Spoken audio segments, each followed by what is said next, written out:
Yeah, there are a variety of ways that we check for circulation problems with patients. History and physical exam are very important as well. We offer a variety of diagnostic testing that we can do as well to help us make the diagnosis. The history is really important. When a patient comes in and says, "Doctor, my leg feels very heavy, swollen and tired, and I feel relief when I walk," that's a much more strong indicator that the problem is probably venous. The exact opposite scenario, if a patient comes in and says, "I start walking, I feel fine. The longer I walk, I get a burning and cramping pain in my lower leg that goes away when I sit down," that's a strong indicator of an arterial problem. So the history is really important. Other things that may give us a clue of what's going on is if the patient gets relief from elevating their leg, that's a sign that it's a venous issue.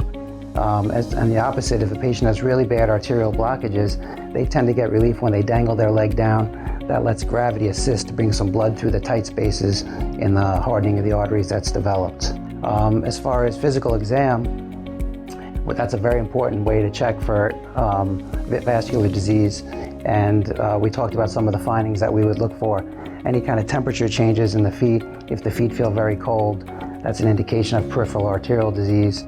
Skin color changes around the ankle tends to be a sign of a venous problem. Skin changes around and skin discoloration around the toes is more of a strong indicator of an arterial problem. We have a lot of diagnostic testing we can do also. Ultrasound is one of the best diagnostic tests we have. We can look at the veins in the arteries, we can see their size, we can look for hardening of the arteries and plaque, we can see if there's blood flow, and we can check the direction of blood flow, and that gives us a lot of useful information to determine if the disease, whether it be venous or arterial in nature. We also do venograms and arteriograms.